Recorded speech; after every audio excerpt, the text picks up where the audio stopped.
You see a boy introducing himself while preparing food. He says, "Oh, finally, it's not so empty. I was born inside a BL novel. I have onions, scallions, kimchi, pork, eggs, everything I need to cook." The novel's name might have been Floor Sleep or something similar. He doesn't remember the exact title, but he remembers the story well. The character he has become is called Seo Ju. He is an unemployed young man who inherited a house in the mountains from his grandmother. He lives by renting out rooms. As expected in a BL novel, his life is comfortable. He is a side top character. Like all side top characters, he is handsome. Once, he dreamed of becoming a pop idol, but he had no talent in singing, dancing, or acting, so the agency rejected him. But who cares? He is just a side top character. Even without talent, he is still a landlord who doesn't have to worry about paying rent. Seo Ju happily says, "Yes. Now I have my own building." But there is one problem. The real Seo Ju is actually a terrible person. And the narrator wonders, why did I end up in his body? He continues cooking and says, time to eat. Then he explains how awful Seo Ju really is. Two children come out of a room. The younger one says, "It's so cold." The older one says, "Hurry up." They wash their hands together. Seo Ju lives lazily, spending his family's money. The only thing he enjoys is bullying someone, his tenant. That tenant is the main bottom character, Yu Hoyan. Seo Ju loves to scare and harass Hoyan. Whenever Hoyan cannot pay rent, Seo Ju threatens him. Sometimes, he even demands payment with his body. Disgusting. The two children shiver in the cold. They are Hojin's younger brothers. Their mother abandoned them, and their useless father left them with Hoyan to raise. Hojin's life is truly miserable. Seo Ju knocks on Hojin's door. Knock knock. Who is it? I'm the landlord. Did you eat anything? The child replies, yes. But Hoyan thinks, there's no proper kitchen here. May they only have a little bread. Seo Ju sighs and says, come out. The child asks, why? Seo Ju insists, you know I'm your landlord. The child opens the door slightly. Seo Ju smiles and says, come, feed you. The child quickly shuts the door. Seo Ju says, I'm serious. I cooked too much food. But the child replies, no, thank you, and closes the door. Later, Seo Ju places a table full of food outside their door. He says, eat, children. Soon, the door opens, and all the food disappears. The children took it. Seo Ju thinks, such cute kids. This is the right time to understand them. He tastes the food himself and says, delicious, as always, even in another body. My hands still have the magic touch. He eats too much and falls asleep. The next day, he looks at the dishes and thinks, winter isn't here yet, but the water is already cold. At least I can feed them good meals. For dinner, I'll need to go grocery shopping. At the store, he asks for delivery, but the shopkeeper says, sorry, sir. Our truck cannot reach your place. We don't deliver there. Seo Ju sighs. This is terrible. I ate so much meat because it was on sale. Why did I do this? On the way back, he suddenly sees Hoyan. He panics. Should I hide? Should I turn away? But then he decides, no, must fix my relationship with Hoyan. He smiles and says, hey, who it is? Hoyan frowns and replies. Seo Ju says, how are you? In his mind, he thinks, his beauty could kill anyone. Maybe that's why he is the main bottom of this novel. Hoyan looks tired and says, hello. Seo Ju thinks, even when exhausted, he is so beautiful. Hoyan says goodbye and walks away. Seo Ju calls out, wait, are you going to work? Hoyan replies angrily, yes. And this time I'll pay rent on time. Seo Ju says, no, that's not it. Actually, I bought too much meat. Do you want to eat with me? Hoyan says seriously, I'm going to work. Seo Ju says, alright, then maybe after work. Hoyan gets annoyed and steps closer, making Seo Ju nervous. Hoyan says, didn't I tell you last time not to do this? Seo Ju laughs nervously, yes, you did. Sorry, my mistake. Hoyan leaves. Seo Ju thinks, I ruined everything before he even arrived. Anyway, let me continue what I was saying before sleep. One reason I want to escape this novel is because the side top character who bullies Hoyun eventually gets killed by the main top. If I die, I don't know what will happen to me. He clenches his fists and decides, I must stay on Hojin's good side. I'll avoid the crazy top and do whatever I can to survive.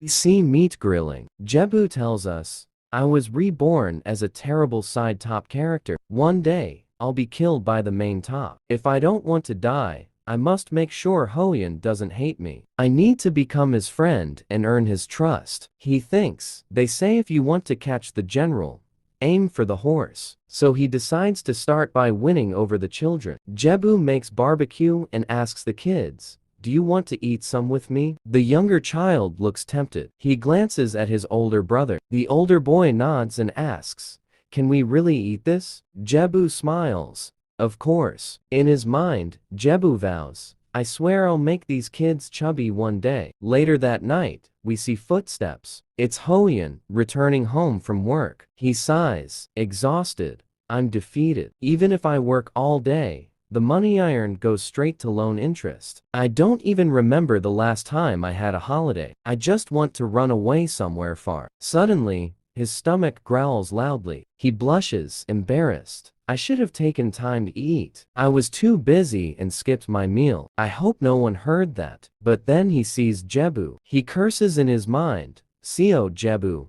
that bastard. No one else would rent me a place for this cheap. So I'm stuck enduring his nonsense. And those eyes, it feels like he looks at me with dirty intentions. I hate it, but it bothers me deeply. Jebu greets him. Hello. Hoyun frowns angrily and ignores him, walking ahead. Jebu grabs his hand.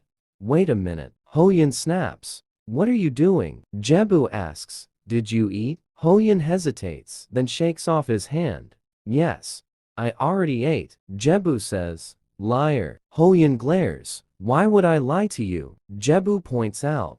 I just heard your stomach growling a moment ago. Hoyun freezes, embarrassed. He stammers. You must have heard wrong. Jebu interrupts. No, I heard it clearly. He steps closer. Do you want to eat something I cooked? Hoyun refuses. I'm fine. Jebu thinks, wow, he cut my words like scissors. Hoyun wonders, what's going on in his head? He says, then I'll go, and walks away. Jebu calls out, wait. I have leftover rice. I made spicy pork stir-fry with pork belly. It's juicy, tender, melts in your mouth. Imagine hot white rice with that spicy pork. Doesn't your mouth water? Hoyun imagines the steaming rice and juicy stir-fry. But suddenly, he remembers something. He shakes his head. No thanks, and walks home. Jebu scratches his head. This is harder than I thought. At home, Hojin's brother greets him. You're back. Hoyun replies, yes, I'm back from work. Go to sleep now. Then he smells something delicious. He sniffs. This smells like meat. He wonders, did they go out to eat? No, I don't even have money to take them to a barbecue restaurant. Worried, he thinks, what should I do? How can I get us out of this mess? It's not easy to escape. Meanwhile, Jebu is cooking again. He thinks, tonight's menu, beef stew, fried egg rolls. He calls, kids, it's time to eat. The children come running. Jebu explains, ever since the barbecue, the kids have accepted me. Now, we finally learn their names. The older boy is Honu, 12 years old. The younger is Yubi, 9 years old. Jebu says, since then, I'm cooking for Honu and Yubi every day. I want to feed Hoyun too, but whenever he sees me, he just glares angrily. Every night, I dream of becoming his friend. He notices, Hoyun leaves before sunrise and comes back late at night. Is he Superman or something? Still, at least the kids are gaining weight. We see Hoyun watching his sleeping brothers. He pokes one child's cheek and thinks, they look like they've gained weight. Or is it just my imagination? They barely touch the food I brought. Is someone else secretly taking care of them? I need to keep an eye on this. The next morning, Hoyun wakes up. He smells soybean paste soup cooking from the neighbor's house. He thinks, I need to quickly prepare breakfast before the kids wake up. Suddenly, there's a knock at the door. A voice calls, "Kids, breakfast is ready." Hoyun looks at the door. The children wake up too. They pretend to keep sleeping. The voice grows louder. "Yubi, you still sleeping?" Hoyun mutters, "I know this voice." He rushes to the door. No, it can't be. He opens it, and there stands Jebu. Shocked, Hoyun asks, "Why are you calling my brothers? Why are you calling them?" Jebu just looks at him silently. At the beginning, we see Jebu scratching his hair nervously. He says, tell them to come and eat." Hoyun looks at him and asks, "What do you mean?" Jebu replies awkwardly, "Well, me made some soybean paste stew, rolls, and lotus root kimchi." Hoyun cuts him off angrily. "I didn't ask what you cooked. I want to know why my brothers should eat food made by you." Jebu stammers, "Because they're hungry." Hoyun snaps, "Stay away from my brothers." Jebu insists, "But they're so thin and weak." Hoyun frowns, listening to him. Jebu tries his best to convince him. When he doesn't know what else to say, he makes a puppy face to soften Hoyun. Hoyun is shocked. What is this? Why does he look so cute? Confused, he quickly shuts the door and says, "Whatever it is, just leave." Jebu remains standing outside. Inside, Hoyun feels unsettled. He takes a deep breath and scolds himself. "What was I thinking? This man is not cute at all. Get a grip, Hoyun." He shakes his head, trying to calm down. Then he calls out angrily to the children, "Honu, Yubi." The kids flinch nervously. Hoyun says, "Didn't I tell you to stay away from that man?" The children reply, "Yes." Hoyun demands, "Then why?" The children hesitate, then admit, "But his food is really good." They smile, "It's delicious." Hoyun is confused. The kids continue, "We even ate spinach last time. He gave us warm soup. He taught us how to wash our faces. He even washed our clothes." Hoyun thinks, "He bathed them? He washed their clothes? Look at these clean clothes. Is he some kind of fairy godmother?" He opens the door. Jebu is still outside. Hoyun says, "We need to talk." Jebu looks at him nervously. Hoyun asks, "Why are you doing this?" Jebu replies, "I just want to feed them." Hoyun eyes him suspiciously, then says, "How much?" Jebu blinks. "How much what?" Hoyun clarifies, "The food you gave my brothers. How much does it cost?" He pulls money from his pocket. Jebu is shocked. "You don't need to pay me for this." Hoyun insists angrily, "Just tell me the amount." Jebu refuses. "I don't need a single cent." But Hoyun forces the money into his hand. Jebu clenches his fist, frustrated. "I don't want your money." Hoyun says coldly, "Fine, goodbye," and turns to leave. Jebu grabs him, "Then come eat." Hoyun protests, "I said no." Jebu crumples the money angrily. "You gave me money for food. That means you must eat." He calls out, "Kids, let's go eat." The children cheer and pull Hoyun along. Jebu smiles, "Give your big brother some rice too." Hoyun panics, "I said I don't want to eat." But hot food is served, and everyone thanks Jebu. In the end, Hoyun has no choice but to sit down. He looks at the dishes nervously. Jebu says, "Eat rice with soybean paste stew. The lotus root is crispy and delicious." Hoyun stares at the food. Jebu scoops some and offers it to him. "Here, try this." He holds the spoon out. Hoyun hesitates, then slowly takes it. He tastes the food and thinks, "This is good. The flavor is just like when my grandmother cooked for us. It reminds me of happy family times." He becomes emotional. Jebu notices and asks nervously, "What's wrong? You don't like it?" Hoyun shakes his head. "No, it's very good." Jebu smiles. "Then eat more." He thinks, "Thank God, he likes it." Hoyun studies Jebu carefully. He wonders, is this really the same man I know? He looks the same, but it feels like someone else has possessed him. No, impossible. I'm being foolish. He quickly eats more.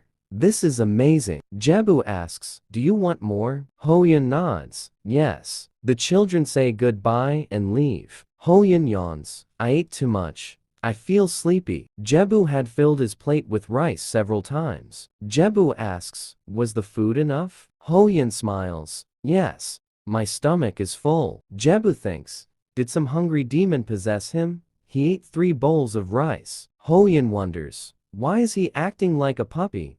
Why is he being so nice to me? Sleepy, he thinks, I should stay away from him. He closes his eyes and drifts off. Suddenly, he mumbles in his sleep and falls backward. Jebu rushes to catch him, shouting his name. We see Jebu looking at Hoyin, worried. He says, is he sick? Jebu touches Hojin's forehead to check if he has a fever. But no, Hoyin is just in a deep sleep. Jebu thinks, I should carry him to my room so he can rest properly. The scene shows the inside of the house. Its structure is unique, not like modern homes. There is a fridge and stove, but also a fire pit where fuel is burned to heat the floor. This is how old Korean houses were built. Jebu imagines that his grandmother must have used it the same way. We see the fire burning. The floor quickly warms up. Because of the heat, Hoyin tosses off his blanket and turns over. He mutters, it's so hot.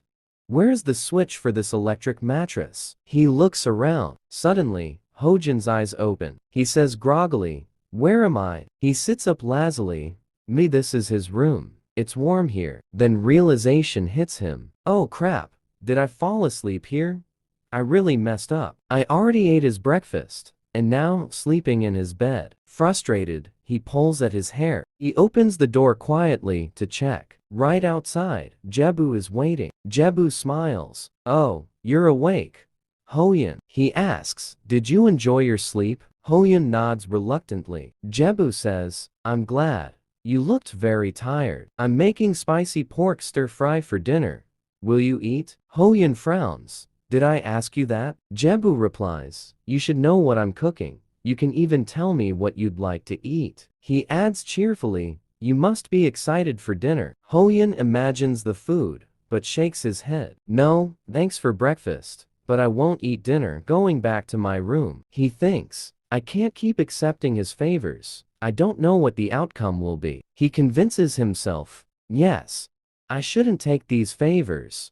That's the right choice. We see water running from a tap. A dirty blanket is placed nearby for washing. Hoyin remembers what happened. He asks his brother, what did you do here? Honu replies, I did my part. Then Yubi asks excitedly, did dinner pork stir-fry again?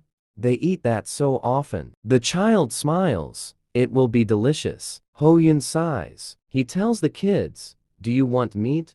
I'll buy some tomorrow. Tonight, let's cook at home. Yubi asks, so what are we eating tonight? Hoyin says, I'll make you tasty ramen. But Yubi pulls his hand away angrily, I don't want ramen. Hoyin still cooks ramen and says, you should eat a little. Yubi pouts, refusing. He pushes the bowl away, spilling ramen onto the blanket. Yubi panics and starts crying, I'm sorry. He hides his face in the blanket, sobbing, I thought things would get better when I grew up.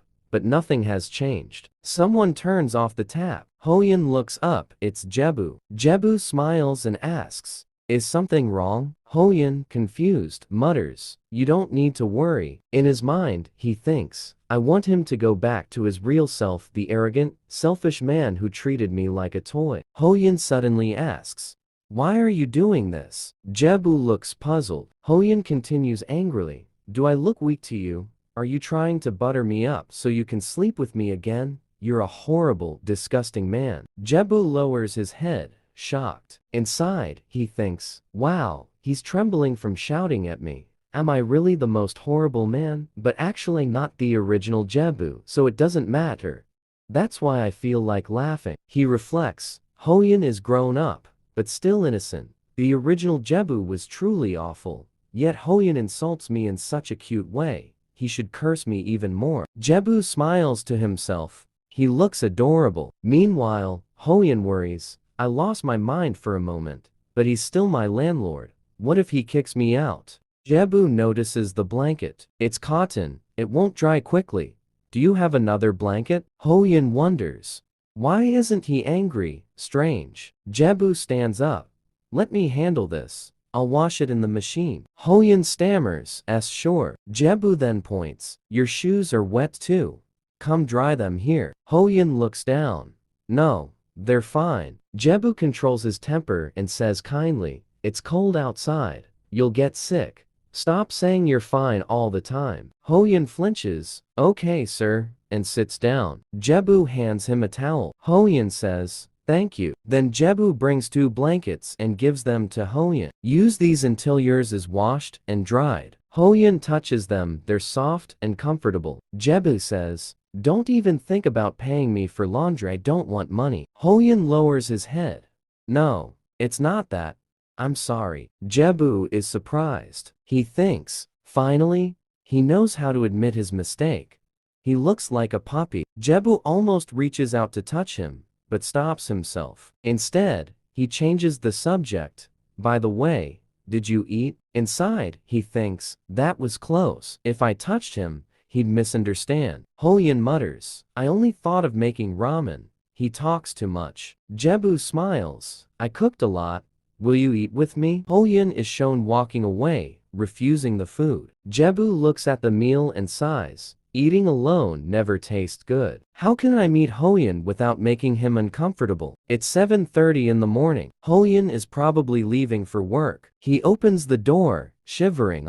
It's so cold. Then he notices Jebu sleeping outside. He wonders, why is the landlord sleeping out here in the freezing cold? Hoyin reaches out to wake him. He thinks, I heard he once trained to be a pop idol. Maybe he's not completely useless. Jebu mumbles in his sleep, then suddenly shouts, pork stir fry. Hoyin jumps in shock. What? Pork stir fry? They look at each other, but say nothing. Hoyin mutters, I should go now, but Jebu steps forward. Wait, just for a moment. He loses his balance and almost falls, but Hoyin catches him. Jebu smiles. Thanks. Hoyin replies, sure. Then Jebu hands him a lunchbox. Here, take this. Hoyin asks, what is this? Jebu grins. The price for catching me. Hoyin frowns. But I just caught you now. This lunchbox was already prepared. There are 3 boxes. Jebu gives them to Hoyin and walks away. Hoyin calls out, why are you giving this to me? Jebu doesn't answer. He goes inside. Hoyin thinks, did he really just run away? Then Jebu peeks out from the door. If you refuse, I'll throw it away, so take it. He shuts the door. Hoyin feels awkward. If I don't take it, he'll waste it. Why is he doing this? He shakes his head. Whatever. I need to get to work before I'm late. Hoyin works one job, then another. Later, he sits with coworkers to eat. Someone says, let's eat before work starts. Everyone agrees. One coworker exclaims, wow, kimchi wrap. Kimchi wrap is a Korean dish made with cabbage or lettuce, rice paste, and mixed fillings. Another coworker notices, oh, you brought food today too. Hoyin. They tease him. Did your girlfriend make this? Hoyin says, no. Then your parents? No. Then who cooked it for you? Annoyed by their endless questions, Hoyin opens the lunchbox. The food shines. It's full and neatly packed. A coworker says thoughtfully, this doesn't look like something a girlfriend made. It feels like food my grandmother would cook. Inside, Hoyin smiles faintly. Spicy pork stir fry. He sees the packed rice and thinks, it's really delicious. I want to make this for my brothers tonight. A coworker says thoughtfully, this doesn't look like something a girlfriend made. It feels like food my grandmother would cook. Inside, Hoyin smiles faintly. Spicy pork stir fry. He sees the packed rice and thinks, it's really delicious. I want to make this for my brothers tonight. A coworker laughs. You're enjoying your food. You must be starving. I've never seen you eat so much before. Hoyin chuckles awkwardly. After work, he hurries home, thinking should cook spicy pork stir fry for the kids. But then he remembers the lunchbox and Jebu. Why is my landlord acting like this? Is he pitying me? Whatever it is, I need to do better for myself. Suddenly, a loan shark appears. Welcome, my precious customer. Hoyin frowns. I already paid you the interest 2 days ago. The man smirks. That's not why I'm here. Your father borrowed money again. Shocked, Hoyin asks, what? The man shows him his phone, listing the debt. With interest, the total is this much. Every month, You must pay this amount. Hoyun slams his hand against the wall. Do you really think this is fair? The man shrugs. Our interest rate isn't high. Hoyun glares at him. The man laughs. Don't look at me like that. Why don't you do the job I mentioned last time? You could earn enough to support your brothers. His eyes fall on Hojin's bag. He sneers. Is that meat? Look, it's you. Eating like a king while you're practically a beggar. Enjoy it. It might be your last meal. He laughs and walks away. Hoyun trembles with anger. He sighs, holding his head in despair. Later, we see the city view. Hoyun returns home. Jebu greets him warmly. You're back. How was the lunch I packed? Hoyun mutters, it was good. Jebu notices the meat in his hand. Oh, you bought some meat. Then he sees the injury on Hojin's hand. He grabs it. How did this happen? Let's clean it before it gets infected. He pulls Hoyun inside. We see a medical box. Jebu applies medicine to his wound. He thinks, did something happen outside?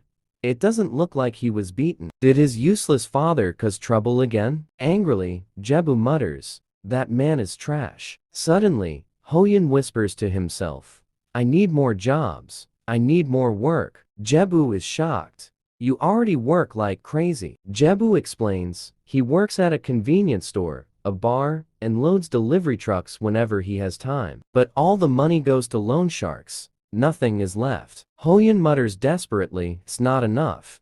I need more work. How can I do it? He spirals into panic. Jebu calls his name, but Hoyun doesn't respond. So Jebu hugs him tightly. Breathe in, now out. He pats his shoulder, it's okay. Everything will be fine. Hoyun breaks down, tears streaming from his eyes. Jebu comforts him, we'll all be alright soon. Finally, Hoyun hugs him back. Story begins with Jebu thinking, what happened to make him so upset? But first, I should bandage his wound. Hoyun keeps crying, he is deeply hurt. Jebu wonders, what can I do to make him trust me? He gently wraps the bandage on Hojin's hand. Hoyun looks at him with tearful eyes. To Jebu, it feels like he is sharing Hojin's pain. Hoyun thinks, why is he acting like this? Why does he look so concerned? But suddenly, he pulls his hand back. He thanks Jebu for the bandage and says, I need to go. I have work. Jebu is shocked. What?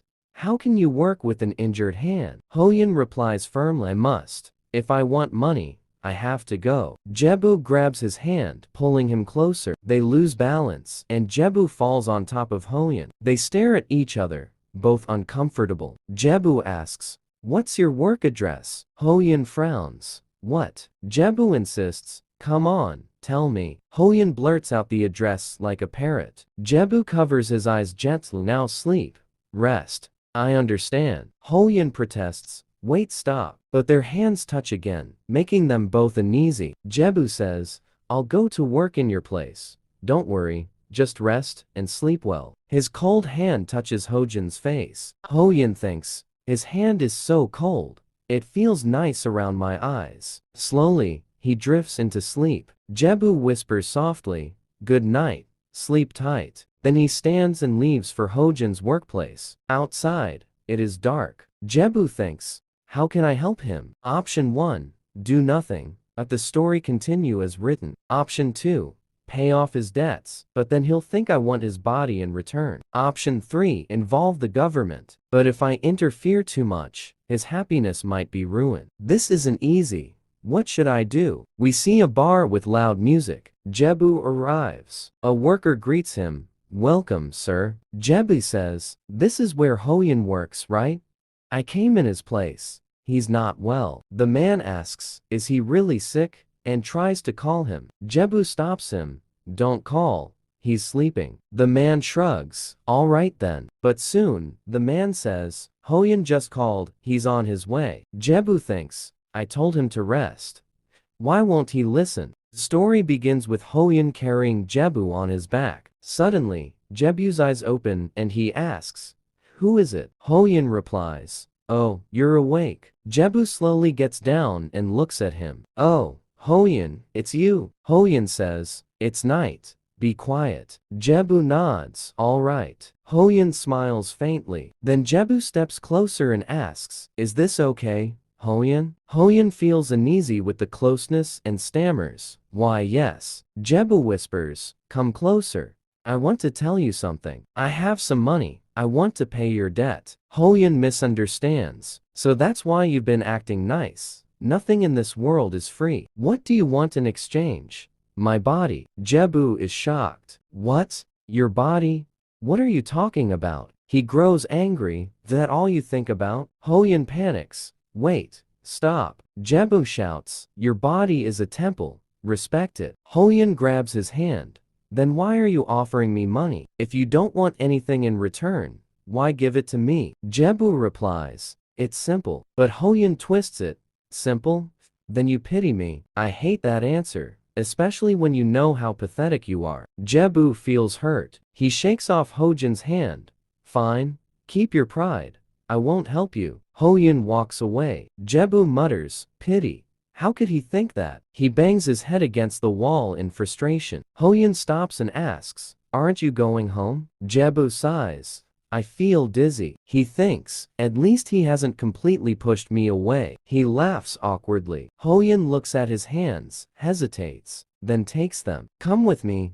If you feel dizzy, follow my steps carefully. Jebu smiles to himself. This feels nice. Hoyan walks quickly, dragging him along. Jebu thinks, wow, he walks so fast. Later, Jebu collapses onto his bed. Oh, sweet home. Hoyan says, rest now. I'm going home. But Jebu calls out, Hoyan, sleep with me. Hoyan freezes, shocked. What did you say? Jebu insists drunkenly, just sleep here. Hoyan blushes. No, you sleep. I'm leaving. He shuts the door and leaves. Outside, Hoyan thinks, he drank too much. Tomorrow, he'll have a hangover. I still have time. I'll make him hangover soup. From now on, I won't let this drunkard drink again. Morning comes. Jebu groans. My head. He thinks, I can't believe I blacked out after only 2 cocktails. Then he sees the soup. Did I make this last night? No, it doesn't look like mine. Realization hits him. Hoyan made this. Even though he was exhausted, he feels emotional. He's such a good person. But it hurts knowing he'll suffer more in this world. At least I can feed him well. That's something I can do. Story continues from where Jebu gets an idea, but he is nervous about telling Hoyan, afraid he might take it the wrong way. He scratches his cheek and says carefully, Hoyan, I want to tell you something. Please don't be upset. I was thinking, what if I increase your rent? Hoyan glares at him angrily. In his mind he thinks, I knew it. People are selfish. So this was the reason he was acting nice. He just wanted more rent. Jebu quickly adds, don't worry, not asking for much. Hoyan asks coldly, then how much? Jebu raises 3 fingers, just this amount. And in return, I'll provide all your meals for the month. Hoyan is shocked. Why would you do that? Jebu laughs awkwardly. Because I always cook too much. I end up throwing food away. It's better to give it to someone than waste it. Hoyan frowns. Isn't that too expensive for you? Jebu shakes his head. Not at all. Hoyan thinks to himself, more rent will mess up my budget. But if it includes food, it's actually a benefit. He finally says, all right, fine. Jebu smiles happily. Good. From next month, you'll pay me this amount. Hoyan also smiles faintly, thinking, at least I gained something. Later, Jebu prepares to go grocery shopping. He says to himself, I won't miss any sale today. I'll buy everything. He laughs loudly, feeling excited. Jebu is very happy. Now, I don't have to worry. I can feed Hoyan properly. My life feels safer now. I'll make him healthy and strong. He thinks about dishes, soy sauce beef, cake, grilled momos, and some Manchurian too. His bag is full of groceries. As he walks home, humming to himself, he notices someone lying unconscious in an alley. He looks closely. Choi Mujin. What are you doing here? Jebu explains. Choi Mujin is a main top character in the story. He hasn't appeared until now. In the original plot, Hoyan first met Mujin when he was broken by debt. Mujin was lying unconscious in an alley. Hoyan took him home, treated his wounds, and cared for him. That was their first meeting. Later, Mujin fell in love with Hoyun. Meanwhile, Jebu always treated Hoyun badly. Even when Mujin was around, Jebu continued his harsh behavior. In truth, Jebu was inviting his own death. Jebu sighs. He wasn't supposed to appear yet. Why is he here already? He slaps his own cheek. Focus. The story is moving as it should. I must focus on surviving. He laughs at himself. Look at my red cheek. I hit too hard. Then he says, no time to worry. I need to cook good food. Yes. Let's feed all three of them well. Jebu cooks rice and porridge. He thinks, I'm sure Hoyun will bring Mujin home. I made extra rice, but since Mujin is sick, I'll make porridge too. He remembers, in Korea, porridge is called juk. It's like Indian khichdi or dalia, but lighter. He worries. What if Mujin doesn't like my simple food? Should I add flavored broth to make it tastier? Suddenly, the door opens. It's midnight. Jebu hears the sound and says sleepily, Hoyun, you're back from work. Hoyun nods. Yes. Go to sleep. But Jebu asks, wait. On your way home, didn't you meet someone you should have brought with you? Hoyun looks confused. What are you talking about? Jebu sighs sadly. So you didn't bring anyone? Hoyun frowns. What was I supposed to bring? Jebu says seriously, a man. Hoyun thinks. He looks so cute saying that. He repeats, a man? Jebu mutters to himself.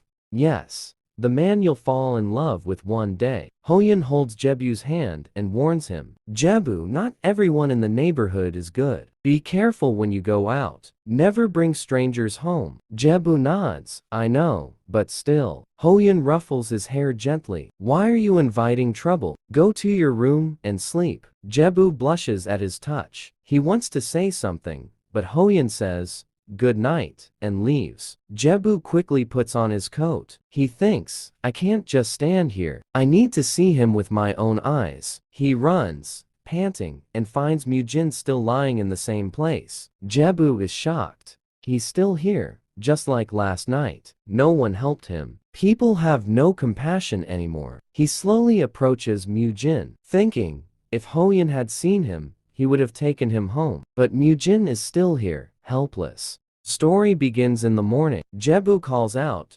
Hoyun, breakfast is ready. The food is shining on the table. Jebu says, enjoy this, Hoyun. He thinks to himself, poor guy. No wonder he looks so tired after meeting Mujin last night. Hoyun looks at the spread and wonders, is this a feast?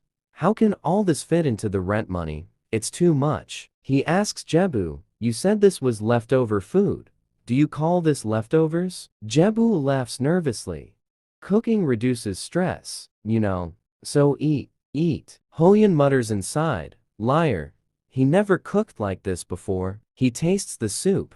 This looks like chicken soup, full of chicken pieces. He eats and thinks, the combination is perfect. It melts in my mouth. So tasty. Jebu watches him closely, smiling. Hoyun asks, why are you staring? Jebu quickly says, nothing. If you want more, take it. Inside, Jebu thinks, maybe this is what motherly love feels like. He offers another dish. Try this soy sauce chili. It's delicious. Hoyun nods. All right. He eats, and Jebu asks eagerly, do you like it? Hoyun replies, yes. But usually only ate cheap versions from small shops. This is the first time I realized I prefer home-cooked food. His plate is empty. Jebu asks, do you want more rice? Hoyun smiles. Yes, thank you. As Jebu serves hot rice, he asks, will you be late coming home tonight? He wants to know when Hoyun will bring Mujin back. Hoyun replies, I'll try to be home by dinner. Jebu smiles. Good.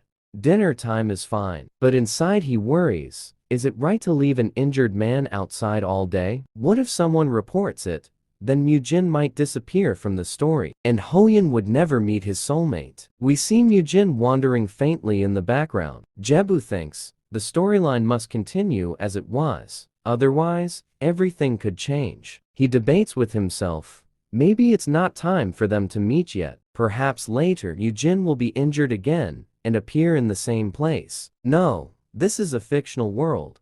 he won't be hurt twice like that. Jebu warns Hoyun, when you come home, check the streets carefully, especially the alleys. Hoyun frowns. Why?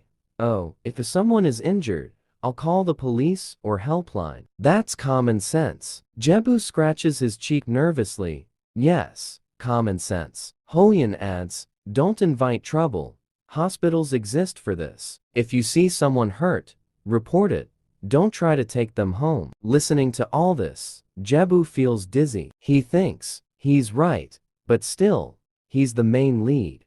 And Mujin is his soulmate. How can I ignore that? Hoyun rolls up his sleeves and says, I'll handle this. After such a good meal, I'd at least do this much. Jebu just stares at him and whispers, thanks. At the door, Jebu reminds him, don't forget the lunchbox. Hoyun nods, all right, I'm leaving. Jebu waves happily, bye. Then Jebu wakes the children, come on, kids, time for school. He feeds them breakfast, but his mind is still restless. After dropping them off, I must check on Mujin. I can't leave him to die. The kids wave goodbye.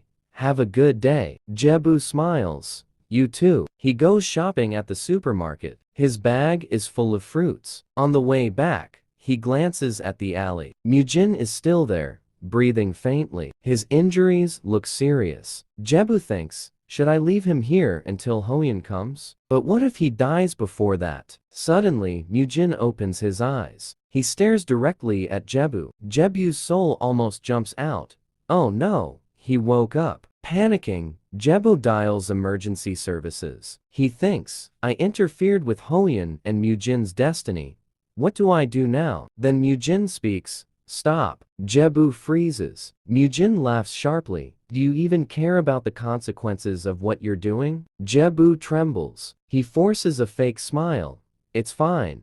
I won't hurt you. I was just trying to call an ambulance. Mujin smirks. Save yourself. He gestures for Jebu to come closer. Story begins with Mujin calling Jebu closer. Hey, come here, he says. Jebu's inner voice screams. No, run away from here. But Mujin seems to hear even his thoughts. If you try to escape, I'll chase you down, Mujin warns. Terrified, Jebu slowly approaches. He wonders, is he a mind reader? Mujin mocks him. Why are you crawling? Jebu stammers. I'm walking. Then Mujin demands, give me your phone. Jebu is shocked. Why? Mujin glares dangerously. Scared, Jebu hands it over. Here. Mujin immediately smashes the phone to the ground. My phone, Jebu cries. He protests. You should respect other people's belongings. Why break it? But this is only Jebu's imagination, his nightmare of what could happen. He thinks, if I really anger him,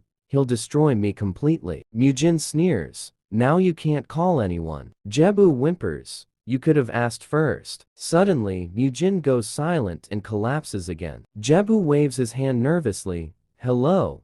Are you awake? Answer me. But Mujin is unconscious. Jebu panics. This is my chance to run. But wait. I should check his condition first. I can't let the main character die in front of me. He touches Mujin and gasps. He's burning hot. This isn't normal. No response. Jebu thinks, I should call 119. He searches his pocket, then remembers, my phone is already broken. He sighs. There's only one option left. He takes a deep breath and tries to lift Mujin. He's so heavy, too heavy. He struggles, sweating. He didn't move an inch. He tries again. Come on, yes. I lifted him, but balancing Mujin's body shakes him to the core. On the way, people stare strangely. Mujin's long legs drag on the ground, hitting the floor with loud thuds. Jebu worries, his shoes will tear apart. Finally, he reaches home. Exhausted, he drops Mujin to the side. I thought I died today.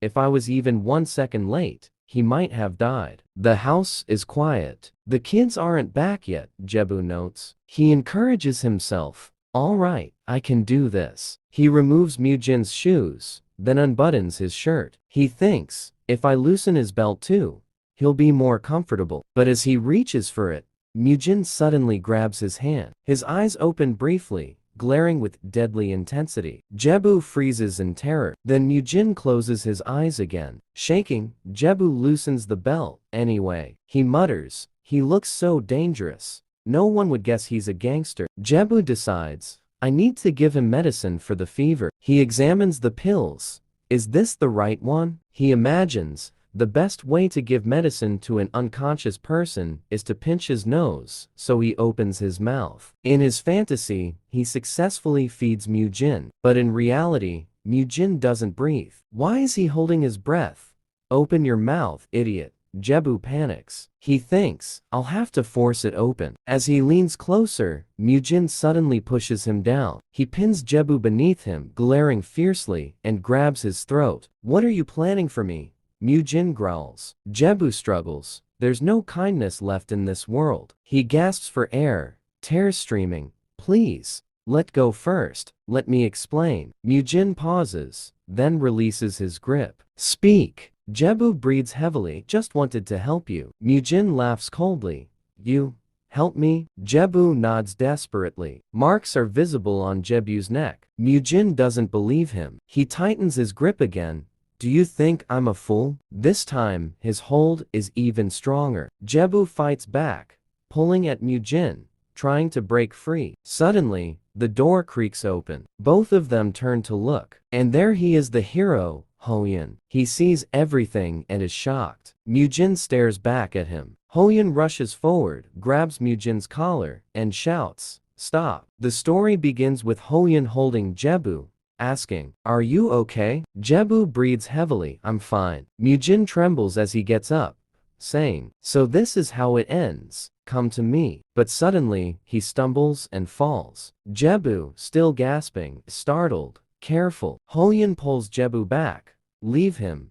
Don't pay attention. Mujin, furious, shouts, Who sent you to kill me? Before he can continue, Jebu slaps him hard. Enough. Stop talking. Confused and angry, Mujin thinks, So it was you who started this. But Jebu interrupts again. Shut your mouth. You're a patient. Lie down and rest. Another slap makes Mujin collapse. Suddenly Jebu himself feels weak. He holds his head, dizzy. Hoyun notices and asks, Are you looking for this? He holds out medicine. Jebu smiles. Yes, thank you. Jebu tries to open the bottle, but his hands shake. Hoyun takes it.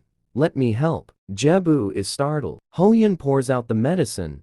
What do you want to do with this? Jebu scratches his head nervously. Of course, I want to give it to him. He points at Mujin. Mujin's condition worsens. Hoyun warns, Are you serious? Do you even know what you're doing? Jebu stammers, I just want to keep him alive.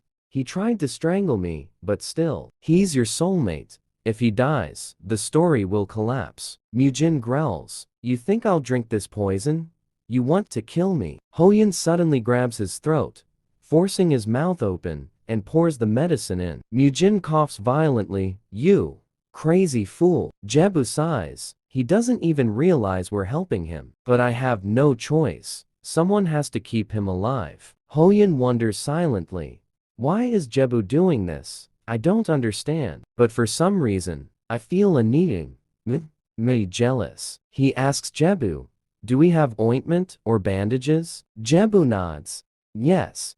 Maybe in the first aid kit. He tries to open it, but his hands shake again. Hoyun takes over. I'll do it. Jebu, surprised, says, Oh, okay. Hoyun applies medicine to Mujin's waist, slapping it firmly. Mujin cries out in pain. What are you doing? Hoyun replies coldly, It's done. Jebu smiles. Wow, you did it like a professional. How are you so good at this? Hoyun blushes. It's nothing. I just know how. Jebu thinks, yes. Hojin's life has been tough. He never had injuries like this, yet he handles it so well. Embarrassed, he turns his face away. Jebu changes the subject. I need to check something in the kitchen. You should rest. But Hoyun insists, No, I'll stay here. I want to watch over him. Jebu goes to the bathroom, shutting the door. He thinks, I never liked Mujin. In the original novel, he was dangerous for Hoyun. Even now, he tried to kill me. How can someone attack the person saving them? He's insane. He touches his neck, remembering the choking. What if I die here? Will I return to my world? I don't know. But I've learned one thing: death is painful. I just want to live. His head grows heavy. He feels dizzy. Not again. Why does this keep happening to me? He collapses, hitting the floor with a loud thud. The story begins where Jebu collapses unconscious. Hoyun hears the sound and rushes inside. He calls out, "Jebu, Jebu." He lifts Jebu into his arms, frightened. Jebu stirs slightly in his sleep. Hoyun sighs in relief. He's just sleeping. Thank goodness. He thinks, I can't believe he cares so much for a stranger that he forgets his own health. He exhausted himself and fainted. Hoyun pokes Jebu's forehead gently. Jebu looks adorable in that moment, and Hoyun smiles. In his sleep, Jebu mutters, "Why is it so cold? This room is freezing." He hugs something in his dream, whispering, "Ah, this is warm, I like it." Suddenly, he opens his eyes and sees Hoyun beside him. Startled, he shouts, "Hoyun!" Still half asleep, Hoyun pulls him closer. Jebu blushes furiously, feeling overheated. He wonders, how did I end up here? Did Hoyun bandage my neck wound? He recalls, he used to hate me. Now he's feeding me and treating my injuries. He succeeded in keeping me alive. Jebu imagines, if Hoyun and Mujin get married, I won't have to fear Mujin killing me. I'd even be their best man. He smiles at the thought. Just then, Yuvi notices him awake. "Oh, Mr. Jebu, you're up." Jebu laughs nervously, scratching his hair. "Yes. I slept really well. Good evening. What time is it?" Yuvi replies, "It's 6 o'clock. When you fainted, Hoyun carried you here." Jebu remembers fainting in the bathroom. He thinks, Hoyun wakes up early for work. 10 extra minutes of sleep will help him. I won't wake him yet. But when he turns, he sees Hoyun already awake. Hoyun says, "You're up." Jebu asks, "Why did you bring me here?" Hoyun answers seriously, "Do you think I'd leave you alone in a room with a dangerous man?" Jebu sighs in relief.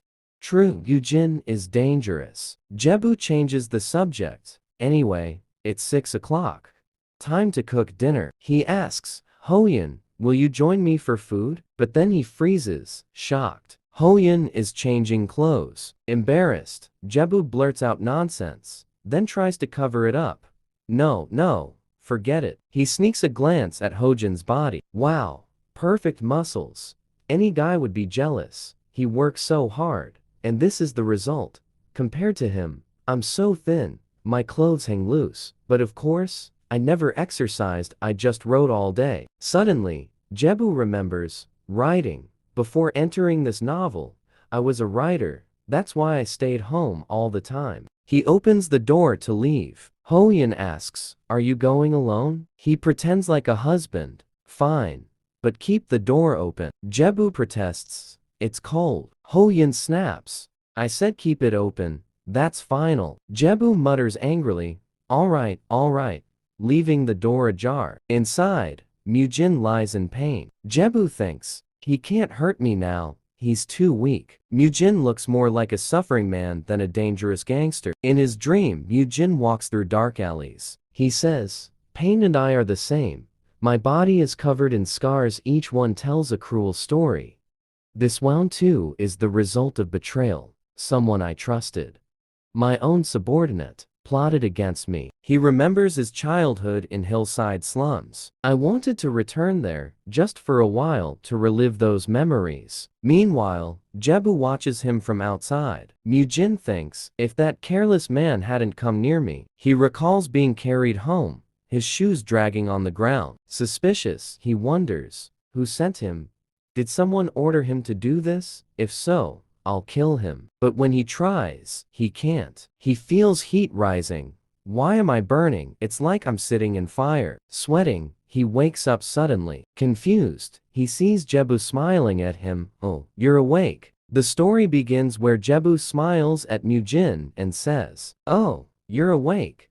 Can you sit up?" Mujin tries but fails, groaning in pain. Jebu quickly helps him eat slowly. "Me help." He props Mujin up and brings a stool. Smiling, he asks, "You can eat now, right?" They look sweet together, but jealous. Hoyun watches angrily. Mujin thinks, I don't care. Jebu serves him food. Come on, eat quickly. Mujin frowns. Just this much? Jebu explains, don't you know, soft rice with garlic pieces tastes amazing. Try it. Mujin eats and finishes the bowl. He thinks, not bad. Jebu asks, do you want more? Mujin says nothing, just keeps eating. Jebu wonders, does his silence mean he wants more? Jebu calls the children. Kids, it's time to eat. There's a variety of dishes shining on the table. He apologizes, sorry, you'll have to eat outside in the cold today. The children reply cheerfully, it's fine. We have jackets. Hoyun thanks Jebu. Thanks for the food. Jebu smiles. Enjoy. Inside, Mujin stares at the food, drooling. Jebu teases. So, you full now? Mujin snaps angrily. Yes. Then Mujin asks, by the way, I don't know your name. What is it? Jebu hesitates, then says, my name is Seo Jebu. Jealous Hoyun slams his spoon on the table. How could you tell a stranger your name? Are you crazy? Jebu nervously replies, it's just my name. Didn't think it was wrong. Hoyun scolds, you don't even know what kind of man he is. Mujin smirks, pulls out a card, and hands it to Jebu. I'm this kind of man. The card says he's a director of a financial group. Jebu is shocked. Finance? Oh no. He explains, if someone takes a loan and can't repay, they harass the family. This company looks respectable, but secretly runs criminal activities. If he's the director, then Choi Mujin must be a gangster, and Hojin's father's debts are the reason Hoyun suffers now. Hoyun sees Jebu holding the card and gets furious. He snatches it, tears it apart, and throws it at Mujin's feet. Are you insane? How could you accept this so easily? Mujin watches silently, thinking, why does he look familiar? Where have I seen him? Then he remembers. Ah, he's the boy we were told to watch. Jebu worries. Now, Hoyun will be even more troubled knowing Mujin's truth. Mujin shrugs. Whatever, next time, serve me a full meal. Jebu asks, don't you need a doctor? Mujin lies down. Oh, it's not that bad. If you care so much, get me antibiotics. Hoyun growls. Kick him out. Don't listen to his nonsense. Jebu protests. But he's injured. Hoyun insists. If he's hurt, he should go to the hospital, not stay here. Mujin mocks. I don't need to go anywhere. Hoyun snaps. Call 119. Mujin refuses. I said I'm fine. The argument escalates. The children watch nervously. Jebu sends them away. Go to your room. It's too cold here. Hoyun threatens, I'll throw you out myself. Mujin challenges, try it if you dare. Jebu, furious, slaps Mujin hard. Mujin complains, why only me? Why not him? Jebu points at Hoyun, look at him, he's all bones, no muscle. I can't hit him. Hoyun is confused. Mujin retorts, you're no better, you're skinny like a shrimp. Jebu shouts, how dare you call me that? Mujin laughs, touching Jebu's hand. See how small your hands are. Jebu blushes nervously. Suddenly, Hoyun pulls Jebu close, glaring at Mujin. What were you thinking, touching him like that? Jebu, flustered, taps Hojin's hand. I'm fine. Mujin smirks. Watching you two, I want to know what's really going on between you. Jebu blushes. Obviously, we're landlord and tenant. He pushes Hoyun. Go get ready for work. Mujin thinks, do you take me for a fool? What landlord and tenant act like this? He lies back, confused. In these harsh hillside slums, I've never seen anything like this. The story begins with Hoyun scolding Jebu. Do you have no sense? Don't you realize what's dangerous and what's not? Jebu, confused, points to himself nervously. Me? Hoyun snaps, yes you. No one brings a stranger into their home. You've tied trouble around your neck. Jebu replies, normally don't do this, but Hoyun sighs deeply. Do you even know who runs that finance company? Gangsters. They'll do anything to get their money back. Jebu pats Hojin's shoulder, smiling. Relax. I don't deal with them. I'll never borrow money. Stop worrying. Hoyun just stares at him silently, then mutters, fine. But get rid of him as soon as possible. Jebu waves cheerfully. Don't worry. Once he can walk, I'll send him home. Have a good day at work. As Hoyin leaves, Jebu thinks, Mujin won't bother me right now. His mind is only on Hoyin. Jebu sighs. Because of their fight, the kids didn't eat proper. They'll make them some snacks. He fries crunchy rice chips, filling a basket. He explains, mix flour with water, cook it, then fry in hot oil. The result crispy rice chips, full of flavor. The children appear suddenly. Jebu is surprised. How did you get here so fast? They smile. We just wanted to see what you were cooking. It smells so good. Jebu laughs. I made these for you. Take them to your room. The kids beam. Thank you. They look delicious. Jebu warns, don't run. Walk slowly. Meanwhile, Jebu peeks into Mujin's room. Mujin lies still. Jebu wonders, is he really asleep or just pretending? He asks softly, Mujin, you sleeping? Mujin opens his eyes and sits up. Jebu thinks, I knew it. He was awake. Jebu offers the basket. Do you want rice chips? Mujin snaps. What nonsense. Why feed me strange things? Jebu insists, try it first. How will you know if it's good unless you taste it? Mujin picks one up, studies it, then eats. Crunch. Soon the basket is empty. He stares at it. They're gone. Jebu smiles. See? Tasty, right? I'll make more. He thinks, he's enjoying them more than I expected. Who was it that criticized my cooking earlier? Then Jebu says, oh, I forgot to show you the house. The bathroom is there, with the new toothbrush and clothes. You can wash up. Mujin gives him a strange look. Jebu asks, what's wrong? Mujin smirks. Has anyone told you you're a little crazy? Jebu shouts angrily. No one says that. Mujin raises his hand toward him. Jebu panics, shuts his eyes tight, expecting a hit. But nothing happens. He opens his eyes. Mujin's hand is near his neck, touching the bandage gently. Does it hurt? Mujin asks softly. I bet it does. Jebu freezes, unable to speak. Mujin leans closer, smiling. Wasn't it painful? Jebu stammers. Yes, very painful. Mujin pokes his forehead playfully. Then why didn't you answer? Jebu mutters. You're right. Mujin says, I see. Sorry. Later in the kitchen, Jebu clenches his fists angrily. If you apologize, at least look sorry. But Mujin only grins. Forgive me. Jebu fumes. This is my house, my room. Why should I leave? He's the one who should go. Exhausted, he sighs. But what can I do? The children return with empty bowls. We finished the snacks. They were delicious. Jebu smiles. I'm glad. Next time I'll make even more. Then Yuvi hesitates. Mr. Jebu, please sleep in our room again like before. Jebu is startled, then laughs. All right, let's all sleep together. Later, Jebu wakes suddenly, so bright, in Hojin's room. He hugs something tightly in his sleep.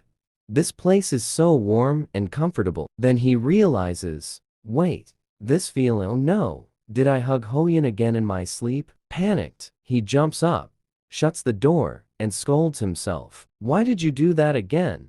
Seo Jebu, you should have hugged the kids, not Hoyin. He slaps his own cheek, leaving it red. Forget it. I need to get the children ready for school. Story begins where Jebu shuts the door and thinks, oh no, I did it again.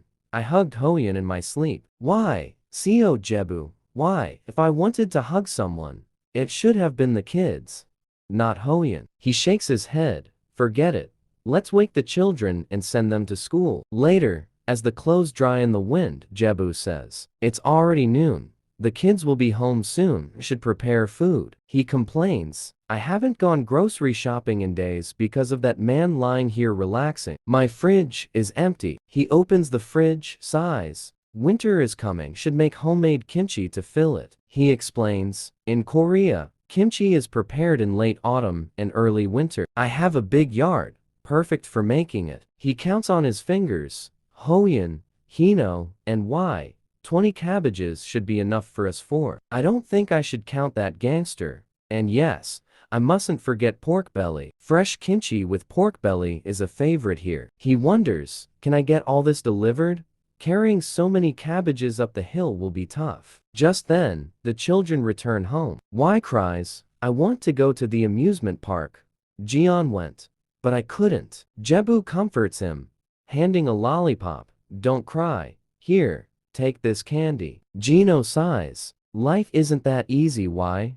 We can't always do what we want. Jebu calls out, hey kids. They ask, Mr. Jebu, where are you going? He replies, grocery shopping. Want to come? Gino nods. Yes, I'll help. He takes the bag from Jebu. Jebu smiles. I didn't ask for help, but thank you. Let's go. At the supermarket, Jebu asks, kids, is there anything you want to eat? Y shouts, fried chicken. Gino scolds. Why? Jebu laughs. What kind of fried chicken? Liller or sweet and spicy? Y grins. Both. Jebu chuckles. Of course. Fried chicken is my specialty. The kid's eyes sparkle. Really? Yes. Jebu says proudly. People rush to eat my fried chicken. I also make great soy sauce chicken. The kids cheer. Soy sauce chicken, please. They continue shopping. Jebu debates, chocolate flavor or corn flavor. I'll take both. Gino asks, Mr. Jebu, why are you buying so many snacks? Jebu shrugs. To eat, of course. Why spot something delicious but expensive? Gino checks his wallet to little money. He warns, why? Don't eat chocolate. It's bad for your teeth. Y replies, but I brush well. Gino insists, still, it's not good. Y argues, if I brush after eating, it's fine. Jebu thinks, I should buy it for them. He says, I've bought plenty of snacks. We'll share later. Let's go home. It's almost dinner time. Back home, Jebu calls. Dinner is ready. Mujin smirks. Finally, a proper meal. Jebu snaps. What do you mean? Yesterday's food was fine. You enjoyed it. Especially wrapped in lettuce leaves. Mujin admits. Yes, that was good too. Hoyan adds proudly, of course. I cooked it. Mujin asks Jebu, where did you learn cooking? Jebu replies, here and there. It's my hobby. Mujin thinks deeply. Hobby? Jebu hands him a glass, smiling innocently. Yes, hobby. Mujin stares at him, then says, Jebu, what if you worked at my house? Jebu is shocked.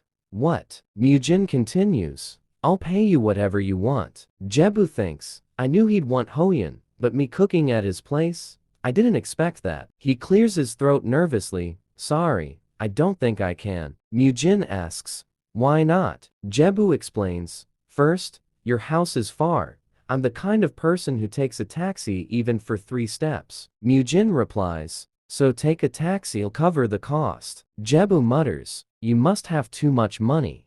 Wasting it like this. Mujin frowns. You know who I am. Ask nicely.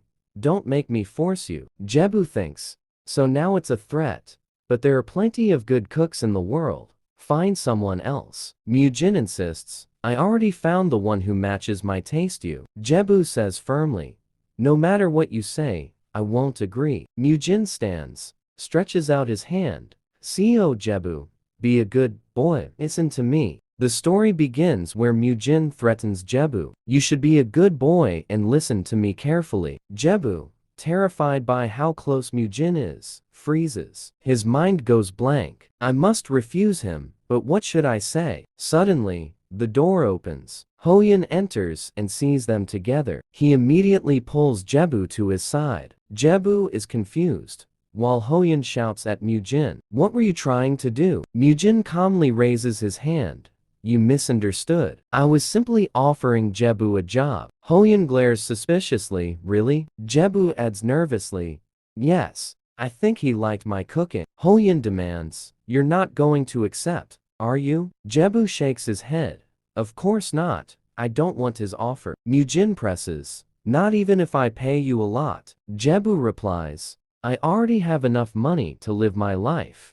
You know that. Mujin thinks to himself, no matter how much money one has, it's never enough. But if he still refuses without regret, it must be because of Hoyan. He remembers overhearing Hoyan telling Jebu that Mujin's finance company was built by gangsters, people who would do anything for money. Mujin realizes, so they know who I am.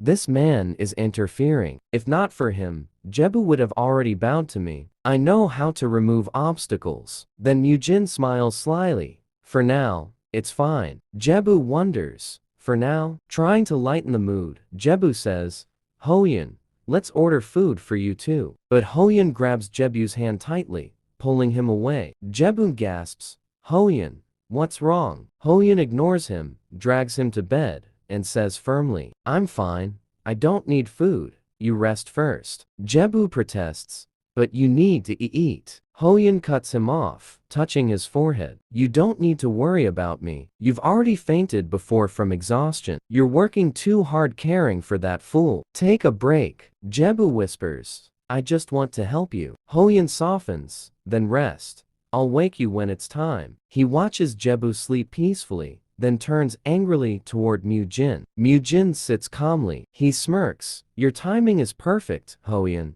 I wanted to talk. Hoyan stares coldly. Mujin says, I hate people who block my path. Hoyan replies, and I enjoy standing in people's way. Does that bother you? Mujin laughs. See, we're alike. We can't even look each other in the eye. Then Mujin shouts, leave Jebu alone. If he worries because of you. Hoyan interrupts, why should it matter to you? He's just my tenant, nothing more. Mujin snaps, of course it matters. You're an annoying insect buzzing around. Naturally, I get angry. Hoyan clenches his fist. Sorry, but I'm not the kind of man who obeys others. And I'm not a fan of dogs who don't know their place. Mujin smirks. We're not dogs. But you're right, Yu Young. Hoyan freezes, shocked to hear his full name. Mujin smiles sharply, but their conversation is left untold. Finally, Mujin waves his hand. Fine, I'll leave. The next morning, Jebu wakes, stretches, and looks around. Hoyan already left, and Mujin's jacket is gone too. Did he leave the house so early? He wonders where Hoyan could have gone. We see Hoyan outside, crying quietly, looking deeply troubled. What happened between Mujin and Hoyan? It doesn't seem like Hoyan is someone who would give up so easily. We'll find out in the next part. The story begins when someone tells Hoyan, hey, someone is looking for you. Confused, Hoyan asks, pardon? The person replies, parents. Puzzled, Hoyan walks to the place where he is told someone is waiting. There he sees his father, smiling. Oh, there you are, Jin. Shocked, Hoyan says, Father? His shameless father smiles. Yes, it's me. Are you working well? Annoyed, Hoyan frowns. How did you know I was here? His father replies casually, I have my ways of finding you. Anyway, it's been a long time since we ate together. Let's have lunch. My treat. I know a place with delicious soup. Hoyan snaps. I don't want to go. Thank you. His father insists, but I just want to feed you well. You're my son. Hoyan clenches his teeth in anger. Your son? His father pats his shoulder. Of course. If not mine, then whose? Hoyan pushes his hand away, shouting, if you truly saw me as your son, you wouldn't show up like this. How did you even know where I work? His father pretends to be caring. Do you really think I wouldn't know where my own son is? Hoyan growls, just answer my question. Stop your nonsense. How did you find me? His father smirks. Well, recently I met some finance company people. Shocked, Hoyan asks, you borrowed money again? His father laughs. No. This time they gave me money themselves. Hoyan holds his head in frustration. Do you think anyone gives money for free? His father admits, well, I gambled it away, lost everything. But they also told me where you work, so I came here. Hoyan is horrified. Gangsters told you where I work? His father defends them. They're not gangsters. They're lenders. Good people who helped me. Hoyan thinks to himself, who would lend money like this and reveal my workplace? Wait, Mujin's card. Later that night, Hoyan sits with his head down, upset. A loan shark approaches. My valuable customer. I have two pieces of news, one good, one bad. Which first? Hoyan glares silently. The man continues. Good news. I'm free from this hillside slum. No more climbing up and down. Later that night, Hoyan sits with his head down, upset. A loan shark approaches. My valuable customer. I have two pieces of news, one good, one bad. Which first? Hoyan glares silently. The man continues, good news. I'm free from this hillside slum. No more climbing up and down. Then he smirks, bad news. Your case has been transferred to higher ups. Someone else will collect your debt now. Shocked, Hoyan shouts, what? How did my interest increase again? The man replies, your father borrowed more money. As long as we know we'll get it back, why wouldn't we lend? It's profitable. Hoyan clenches his fists. Do you really think you'll get your money back? He's not my family anymore. The man sneers. Blood eyes don't disappear. You're still his relative. We won't let you go so easily. Accept your fate. If I were you, I'd use this body wisely. Think of your brothers. How long will you struggle just to pay interest? Hoyan is shaken. He thinks, they said this body is valuable. Valuable enough to pay off debts. Life feels like drowning every time I reach the surface. Stronger waves drag me down. I'm exhausted. I have no tears left. Suddenly, the door opens. Jebu enters, smiling. Oh, Hoyan, welcome back. You left earlier than usual today. Was it a long day? Aren't you hungry? Where's your lunch container? Did you forget it? Hoyan stammers. I forgot. Jebu notices his tears. Why are you crying? What happened, Hoyan? He cups Hojin's face gently. I have more containers. Don't cry over this. Just bring it tomorrow. Did you have a hard day? He hugs Hoyan warmly. Hoyan breaks down, crying harder. I'm drowning in debt. I just want to live like a normal person. But this world keeps forcing me to give up that dream. It's suffocating. I feel like I'll lose my mind. Should I? Should I sell my body to make things easier? Jebu freezes at his words. He says firmly, Hoyan, never think like that again. But Hoyan whispers, is this body even worth anything? Jebu gasps, Hoyan. Hoyan grips his lips tightly. If that's the case, then I'm ready. Sell me right now. It's the best solution. The story begins where Jebu tells Hoyan, if that's the case, then sell yourself to me right now. Hoyan is shocked. He thinks, so he's still after my body. This was his real intention behind being so nice. Now, the reason. I should push him out of my life. But I don't have the strength. Hoyan smiles sadly and asks, would you really be happy living with someone like me? Jebu replies without hesitation, of course I would. Hoyan sighs, then fine, I'll sell myself to you. Jebu is stunned. He slaps Hojin's hand, shouting, don't you dare.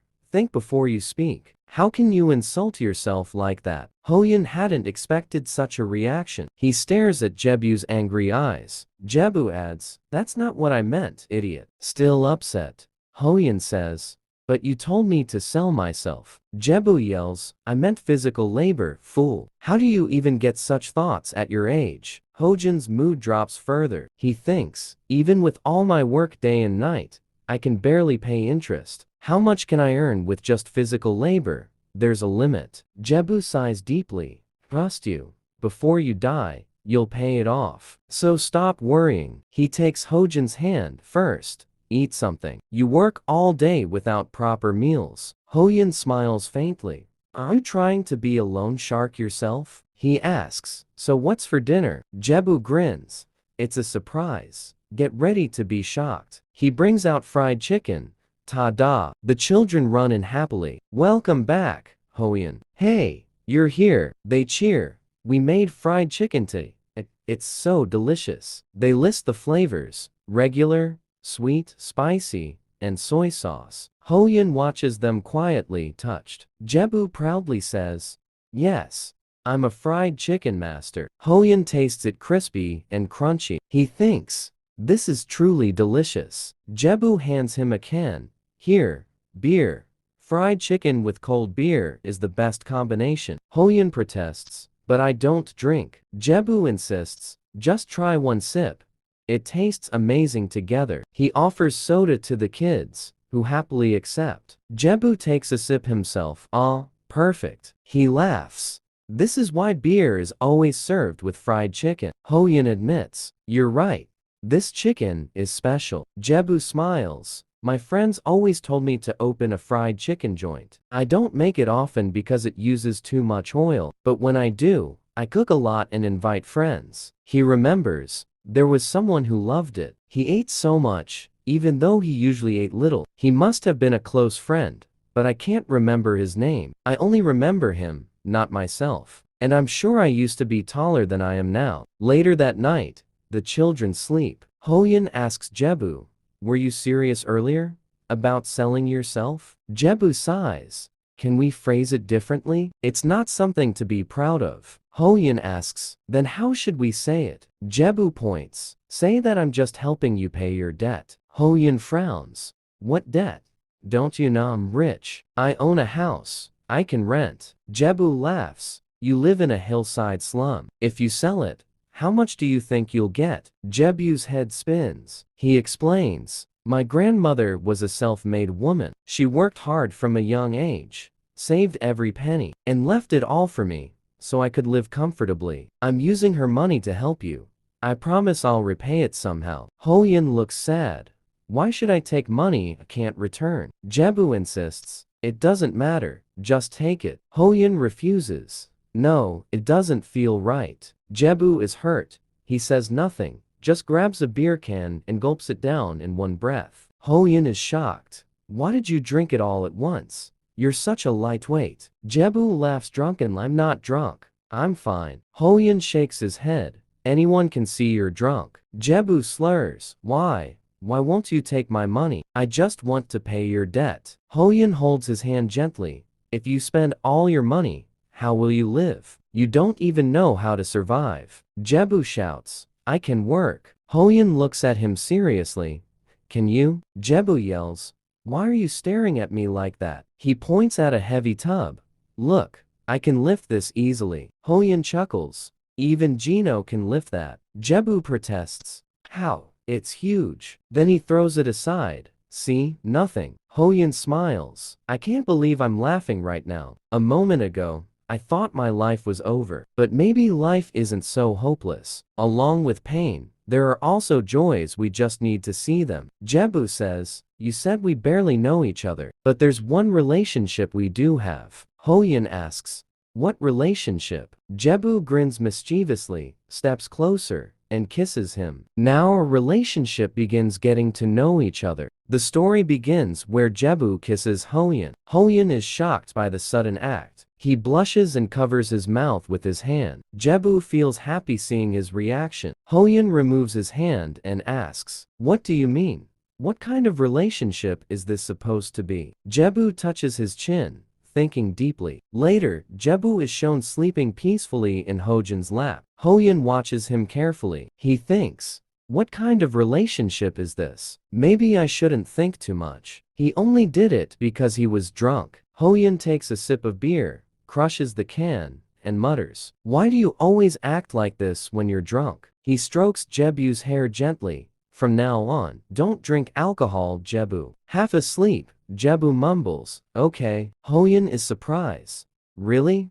Don't drink again, alright? Jebu repeats, okay. Hoyin smiles, and don't ever say you want to lend me money again. Jebu whispers, no. Hoyin wonders, is he asleep or awake? He repeats, don't try to lend me money. Jebu again says, no. Confused, Hoyin asks, are you awake? Jebu replies softly, no. Hoyin sighs, I should sleep too. Tomorrow, I have to take care of this drunk man again. At night, Jebu rubs his face against a pillow, groaning. My head, how much did I drink last night? I only remember the first beer. After that, everything is blurry. This body can't handle alcohol at all. He checks the clock. Oh dear, overdid it. I hope everyone already had breakfast. Sliding the door open, he steps outside. The children greet him. Mr. Jebu, you're awake. He asks, why aren't you at school? Why replies, it's the weekend. Jebu looks around.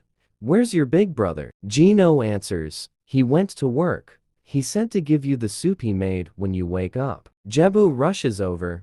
Wait, let me do it. But Gino insists, I know how to set the table. You should rest. Jebu pleads, at least let me help. What kind of adult am I? Letting a child serve me hangover soup. He drinks the soup.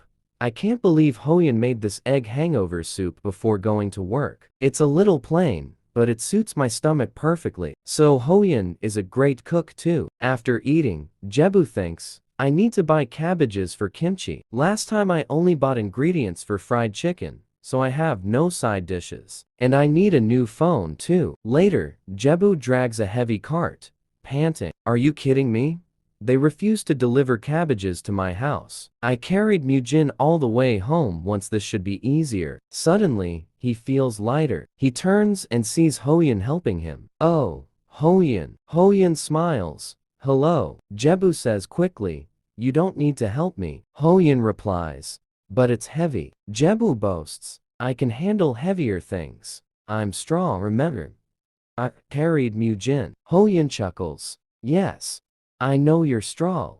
Last night you bragged about it too. Jebu is shocked. I did. What did I do while drunk? He asks nervously, did I do something stupid again? Hoyin reassures him, no, nothing like that. Jebu sighs in relief. Good. If you say so, I feel better. Back home, Jebu calls, kids, come outside. He shows them a parcel. Tada, I bought donuts. The children cheer, donuts. Jebu offers one to Hoyin. Here. This is for you. Hoyin eats directly from Jebu's hand. Everyone is stunned. Jebu, and even the children. Why asks Hoyin, why did you eat Mr. Jebu's donut? Gino explains, because Hojin's hands were dirty. He didn't want the donut to get cold while washing them. Why nods? That makes sense. Jebu and Gino sigh in relief. Meanwhile, Hoyin continues eating happily. Nom nom nom. Story begins with Y happily looking at tofu and kimchi. Hojin's eyes, however, are fixed on Jebu. Jebu says, all right, and starts walking away. Hoyin asks, are you making kimchi? Jebu replies, yes. It will be enough for all four of us during the cold season. Hoyin frowns. 4 of us? Jebu nods. Yes. For me. You know, ooh, and why? Y adds cheerfully, of course. Hoyin blushes at the thought. Meanwhile, Jebu counts on his fingers. I need to make rice flour paste, marinate the fish sauce, and drain the cabbages. Hoyin offers, let me help. The children also chime in. Woo. We want to help. Jebu feels touched. You're all so sweet. He pats their heads affectionately. Hoyin watches quietly, smiling at the scene. Then Hoyin says, so, sir, do you? Jebu interrupts, wait, why are you calling me sir again? I told you to just call me Jebu. Hoyin thinks aloud. All right. So you really like these kids, don't you, Jebu? Hearing his name from Hojin's lips makes Jebu's heart flutter. He whispers happily, say it again. Hoyin repeats, you really like the kids, don't you? Jebu shakes his head. No, that. Say my name again. Hoyin, confused, says softly, Jebu. Jebu smiles. Wow, my name never sounded so sweet before. He thinks, the days of him calling me, sir, are finally over. Hoyin, puzzled, says, but you're the one who asked me to call you by name.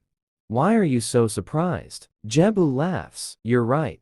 Just call me Jebu from now on. Then Jebu asks warmly, is there anything special you want to eat today? I'll make it for you like a perfect wife. Hoyin blushes. Where did that come from? Jebu insists, tell me quickly. I don't want to waste this good day. Hoyin smiles. Whatever you cook. I'll eat. Jebu is touched. God. His words are so sweet. He suggests, how about grilled meat? Fried chicken, spicy chicken, chicken soup. Hoyin laughs awkwardly. You're too excited. Just spicy chicken soup will be fine. Jebu nods. Perfect. I'll finish the cabbage work first, then cook dinner. Hoyin reminds him, you still haven't answered my question. Jebu scratches his head.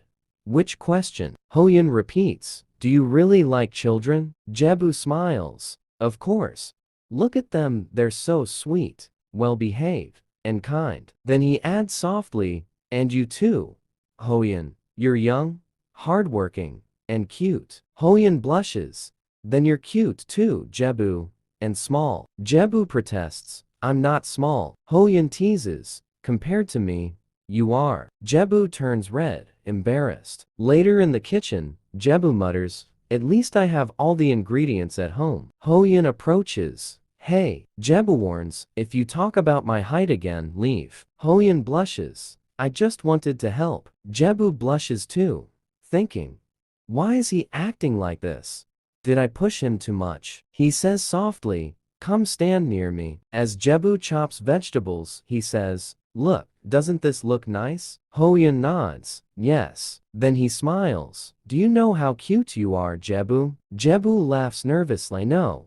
You're just going to call me short again, aren't you? Hoyin chuckles. No, that's not what I meant. Meanwhile, in a dark building, Mujin appears. He asks his subordinate, Denso, did you bring them? Denso replies, yes, sir. Mujin smirks. Good. It's nice to see your faces again. The captives tremble in fear. Mujin picks up a rod. Consider this your lucky day. My mood is good.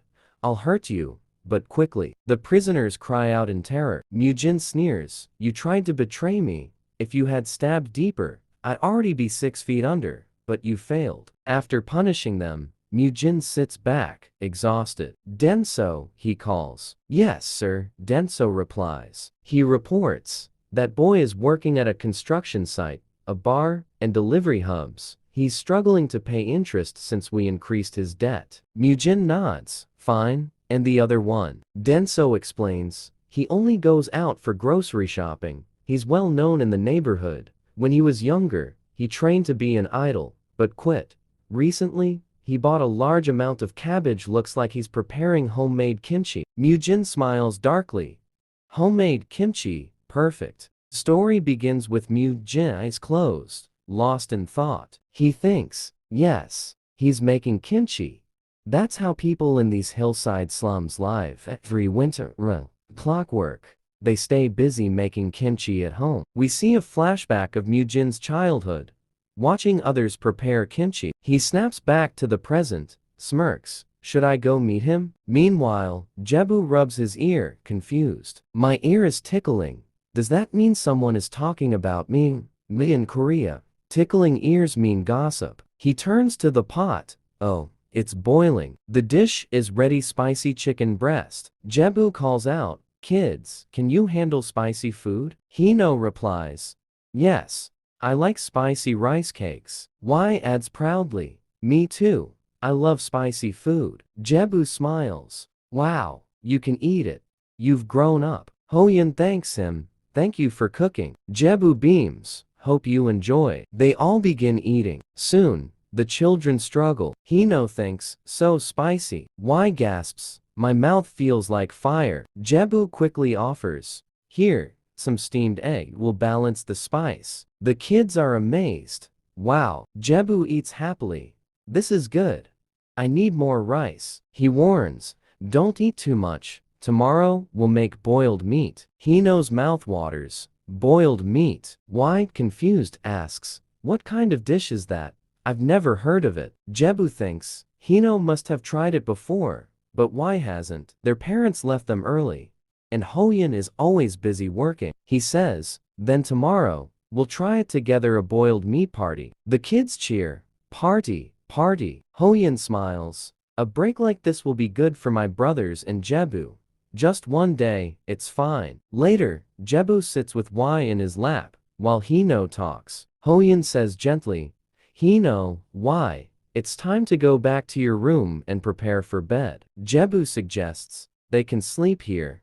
There's plenty of space. Y pretends to be asleep already. Hoyin worries, if they get used to this. Jebu insists, let them stay. Your room needs renovation, it's too cold without a heater.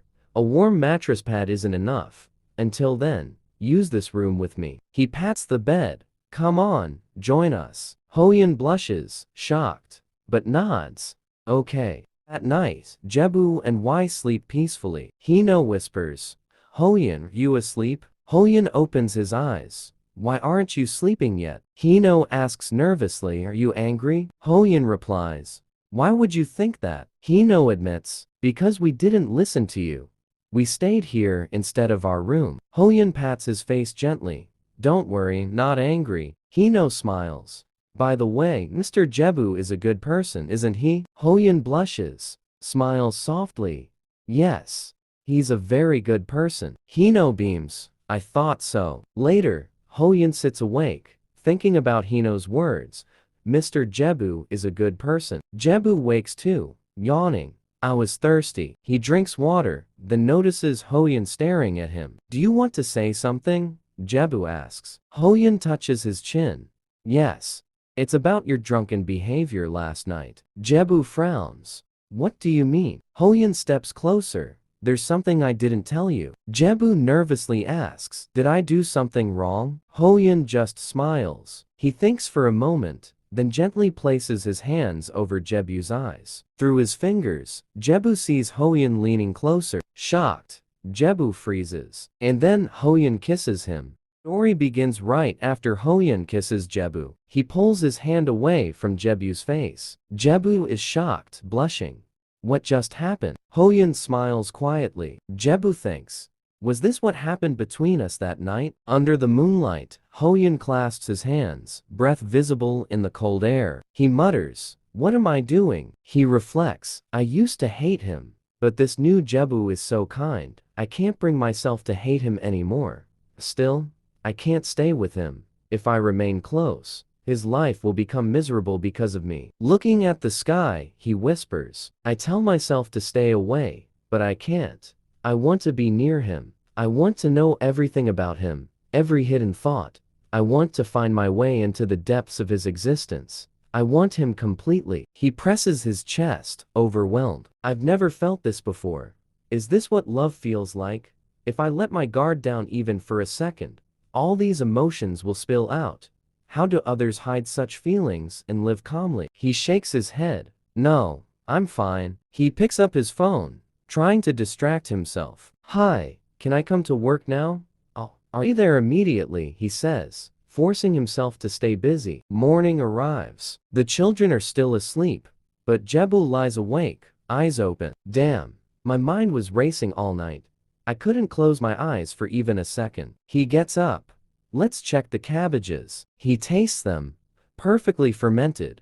Time to wash and squeeze them, then make the kimchi paste. He works for hours. Suddenly, he hears a sound. He turns. Hoyin is standing there. Their eyes meet. Jebu smiles. You're back. Hoyin nods. Yes.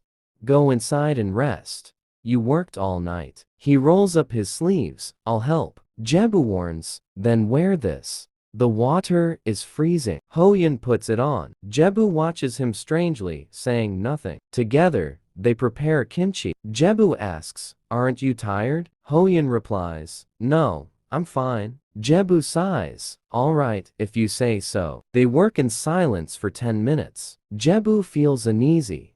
This quiet is too much. I should say something. He forces a smile. Hoyin looks up. Yes? Jebu blurts. Why did you do that last night? He thinks, I can't say it outright that you kissed me. Hoyin answers calmly, it was just a drunken act. Jebu protests, but you didn't drink at all. Hoyin shrugs, if I say you did it, then you did. Jebu scratches his hair nervously, so, kissed you while drunk? Hoyin warns, don't drink again.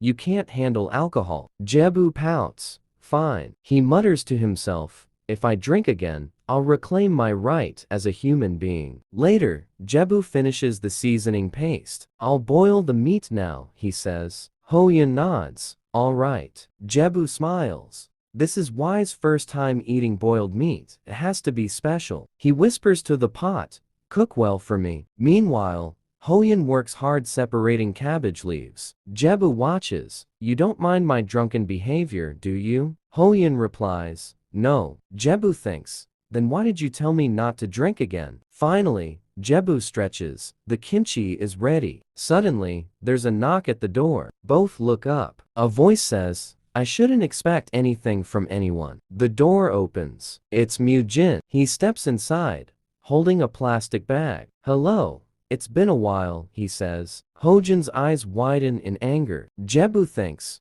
why is he here? Did he make progress with Hoyin without me knowing? The story begins with Mujin handing a plastic bag to Jebu. Jebu stares at him, shocked. What is he doing here? I never thought he'd come so soon. He forces a polite smile, thinking, I can't drive him away. I hate him, but my life is in his hands. I can't afford to be rude. Out loud, Jebu says, "Oh, what did you bring? I heard you were making kimchi, so I stopped by. Aren't you going to invite me in? I even brought some meat." Jebu thinks, why is he acting so calm and friendly? People would think he's just my neighbor. He replies, "You're already inside." Mujin walks in casually, "Then I'll continue." Suddenly, someone blocks his way. Jealous Hoyan. Mujin glares at him. Once they were destined to be allies. Now, they stand as enemies. Mujin asks, "What's this?" Hoyan snaps, "What are you doing here?" Mujin smirks, "Didn't I just explain? You don't understand?" The tension rises as their eyes lock. Jebu steps between them. "Come on, stop it." Mujin, "Give me the bag." Hoyan, "Pass me the gloves." Jebu opens the packet. "What kind of meat is this? Oh my god, you bought so much." Mujin grins, "I'm always hungry. That's why I bought extra." Jebu is stunned. Strange. He usually only drinks expensive water and alcohol like all crazy tops, but he actually likes my cooking. Am I caught in his character's trap? Jebu points at them. "Both of you, sit quietly inside." Mujin smirks, but obeys, walking in quickly. Hoyan, still angry, demands, "What's your real reason for coming here?" Mujin shrugs, "I already told you. Why don't you believe me?" Hoyan growls, "Trust you? If you tried wearing my shoes." Mujin sneers, "I haven't yet, but why not?" Meanwhile, Jebu checks the food. "Perfectly cooked," he says, slicing the meat. "It cuts like butter." He tastes it, humming happily. "He know why. You'll love this. It melts in your mouth." He calls the children, "Okay, kiddos, come eat." They rush over, excited. "Wow." Y asks, "Where's Hoyan?" Jebu explains, "He's with a guest. They'll eat outside. I'll set another table." Y looks disappointed. "Oh." Jebu comforts him, "Don't be sad. Hoyan wants you to take the first bite." Jebu feeds Y. "Open your mouth off." Y eats. "So yummy." Hino adds, "Super tasty, Mr. Jebu." Jebu smiles warmly, "Glad you like it." Y munches quickly. Jebu warns, "Don't eat so fast." Y replies, "If I eat fast, it'll finish fast too." Jebu thinks, how cute. Kids are so greedy at this age, they want to taste everything. He reassures them, "Don't worry, there's plenty left. I'll boil more." The children cheer happily. Later, Jebu steps outside. Mujin comments, "The kids are eating separately." Jebu answers, "Yes." Mujin says, "Why? I don't mind eating with them." Jebu thinks, "Of course you don't, but Hoyan was worried they might see you." He says aloud, "Let's eat." Inside, silent tension explodes between Hoyan and Mujin. But Jebu enjoys his food. Thinking, "I know I made this, but it's so delicious." The kimchi turned out perfectly too. Hoyan gazes at Jebu with love-struck eyes. Jebu notices, pouts, then wraps meat and kimchi in cabbage leaves. "Here, Hoyan, try this." Hoyan eats. "Amazing." Mujin interrupts, "Excuse me, what about me?" Jebu frowns, "You have 2 hands. Eat yourself." Mujin insists, "But you do it better." Jebu sighs, "Fine, wrap cabbage, kimchi, rice, and meat. That's all." Mujin just smiles at him. Jebu mutters, "All right, I'll make one for you." He adds radish, garlic, seasoning, and salted shrimp, creating a huge wrap. He thinks, "I made it too big. Can this crazy top even eat it?" Mujin grins and devours it in one bite. Jebu is shocked. He's eating so easily, but why does he look so handsome, even with his cheek stuffed full? Jebu prepares another wrap for Hoyan. "Here, open your mouth." Hoyan eats happily. "The food you make is always delicious, Jebu." Jebu thinks, he eats everything I give him. God, he's so adorable. He reaches for another wrap, but Mujin grabs his hand. Jebu protests, "What are you doing?" Hoyan says firmly, "Isn't it my turn?" Jebu blushes. Yes." The story begins with Jebu frowning at Mujin. He says, "I think you can eat by yourself." Inside, he mutters, "We're all grown-ups. Yet he still doesn't know how to do this. Mujin smiles. But I've never wrapped food for myself before. Jebu is shocked. How is that possible? Wait, he's a crazy top character. Course, it's possible. Jebu sighs. Alright. This is your chance to learn. Take off your gloves and wash your hands. Mujin raises his hands. My gloves. Jebu freezes, right? He's never taken them off in this story. Why am I remembering this now? Awkwardly, Jebu smiles. He's never wrapped food or removed gloves. Crazy tops are so complicated. Mujin suddenly stands. Jebu panics. Why is he standing?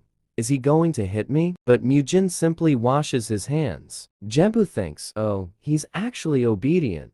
More than I expected. Jebu hands him a plate of cabbage leaves. Alright, let me teach you. Hold the cabbage, add garlic, pepper, kimchi, and don't forget seasoning. Finally, place boiled meat on top. Wrap it tightly, and roll. Now it's ready. Mujin watches carefully, then makes one himself. He offers it to Jebu. Here, eat. Jebu is shocked. What? Mujin insists. You haven't eaten yet. Take it. Before Jebu can refuse, Mujin pushes it into his mouth. Jebu thinks, who feeds someone like this? Fine, I'll eat it. He chews angrily. Next time, make it smaller. He swallows with effort. Now, it's Hojin's turn. He says, here, I made one for you. Jebu thinks, Hoina, you too. But he eats it anyway. Mujin smirks. Guess what? It's my turn again. Jebu panics. No, and eat by myself. Mujin insists. But this one is special. It's the last one. In your mouth. Jebu sweats nervously. Just then, jealous Hoyin intervenes. He grabs Mujin's hand and eats the wrap himself, glaring at Mujin. Jebu thinks, he ate it in one bite. Is his jaw even okay? Mujin wipes his hand angrily, muttering, disgusting. The two men stare at each other with fury. Jebu sighs. They're fighting over cabbage wraps. Ridiculous. He scolds them. From now on, we'll eat only what we wrap ourselves. Understood? The children peek through the door. Hoyin, we want more food. Hoyin tells Jebu, I'll check on them. Jebu nods. Sure. Meanwhile, Mujin turns to Jebu. So you still don't plan to come cook at my house, do you? Jebu replies. Isn't that basically housekeeping? Mujin smirks. Something like that. Jebu shakes his head. I already told you I'm not interested. Mujin leans closer. Aren't you afraid of me, Jebu? Jebu stammers. What should I say? Mujin smiles. I'm sure you know by now I'm a gangster. Yet you act like you don't care. Jebu thinks nervously. Of course I care. I'm always careful around him. He's the one who kills the side top in this story. How can he think I don't care? He blurts out. No, I'm really scared of you. Mujin laughs. Then why treat me like this if you're scared? That's why I want you, Jebu. Jebu quickly corrects. You mean, you want my cooking, right? Mujin nods. Yes, sure. That's the reason. Jebu thinks sadly. Is this job offer just another way to hurt Hoyin? He says firmly, I still refuse to be your housekeeper. Mujin replies, you should at least hear the conditions. I'm sure you'd enjoy working for me. Jebu listens carefully. Mujin adds, I'll even pay off some of that hardworking boy's debt. We see Hoyin and his brothers smiling happily. Jebu thinks, he'll pay off their debt. If I help bring them together and clear Hojin's burden, maybe I'll survive until the end of the story. But even then, it won't truly help me. Mujin watches Jebu's deep thoughts. Why is he thinking so hard? I know this offer is foolish. If he considered himself first, he'd see it's not worth it. In my world, people are selfish. They'd throw family, lovers, or friends straight into hell. Once they fall, love turns into anger, regret, and hate. Putting his gloves back on, Mujin mutters. So many fools. And here's another one right in front of me. Jebu asks quietly, how much of his debt will you forgive? Mujin smirks. Another fool. The story begins where Jebu asks Mujin, how much of his debt will you forgive? Mujin thinks, what a foolish question. As far as I know, those two don't even have a real connection. He lifts his head and says, how about I cancel half of what he currently owes? What do you think? Jebu is shocked. That's a huge amount. Mujin extends his hand, smiling. I'm not lying. Think the last card I gave you, you probably threw it away, didn't you? Jebu looks at the card nervously, feeling uneasy. Just then, Hoyin enters. Jebu quickly hides the card behind his back and smiles. Hoyin, did the kids finish eating? Hoyin replies, yes. I brought them more food. Mujin stands. Then I should leave. Before going, he says to Jebu, oh, are we waiting for you? He pats Jebu's shoulder and walks out. Hoyin frowns. Why was Mujin here? Jebu turns away, avoiding the question. That's what I wanted to know too. Do you know? Hoyin mutters, still staring after Mujin. Strange. Was he really here just to eat meat? Jebu shrugs. Who knows? Inside, Jebu feels weak. My health doesn't feel right. Later, darkness falls. We see a large building, the hospital. Jebu lies in bed, face flushed. Hoyin touches his forehead, worried. Jebu whispers, where am I? Hoyin answers sadly, we're in the hospital. Your condition was too serious. Home remedies didn't work. You fainted from fever. The doctor said if it had gotten worse, it could have been dangerous. Jebu laughs awkwardly. Hoyin scolds gently. Why do you work until you're sick? You're not a child anymore. You must take care of yourself. Jebu feels guilty. How can I not feel bad? He's always so kind to me. He says softly, I'm sorry for worrying you. Hoyin sighs. Next time, don't hide it. Tell me if you're sick. Better yet, don't get sick at all. Jebu smiles faintly. Hoyin adds, please get well soon. Morning comes. Jebu returns home, opening the door. Finally, back. He lies down outside. Thank God they let me leave after just one day. Looking around, he notices, the house is so clean. Did Hoyin do this? What a good soul. He finds a check left for him. Holding it, he thinks, should I spend it or return it? At first, I hesitated. It's a huge amount, but maybe I deserve it. It can pay for the phone Mujin broke. We see Jebu's broken phone. Then he goes to a shop, looking at new phones. Music plays in the background. Jebu smiles happily, scrolling through his new phone. No contacts saved yet. The first person I should call is. He pulls out Mujin's card, staring at it. This useless man, he mutters, pressing the number. The phone rings. Jebu prays silently. Please don't answer. Please. But Mujin picks up. Hey, is that you? Co Jebu? Jebu freezes. Mujin continues. So, have you made your decision? Jebu hesitates, then says, yes. I accept your offer. Mujin smiles in victory. Very well. Start tomorrow. You can sign the contract then. Jebu replies, all right. See you tomorrow. He looks at his phone. This should work. Some may think I'm foolish, ruled by emotions, but how can I stand by and watch Hoyin suffer? I can't anymore. He remembers. Hoyin, I'm scared, of course. This story keeps drifting off its path. Will I ever return to my original body? I don't regret my choice. I've always been sympathetic. That's just who I am. He smiles at his phone. The first number I'll save is Hojin's. Meanwhile, Hoyin breathes in the cold air, watching his breath. He pulls out his phone, thinking, Jebu isn't resting. He's probably working again. But yesterday, he was so sick. He recalls Jebu fainting, whispering, heavy, aren't I? Put me down. I'll walk myself. Hoyin remembers. He was so light. I was surprised. He thinks, Jebu loves feeding others, but barely eats himself. That's why he never gains weight.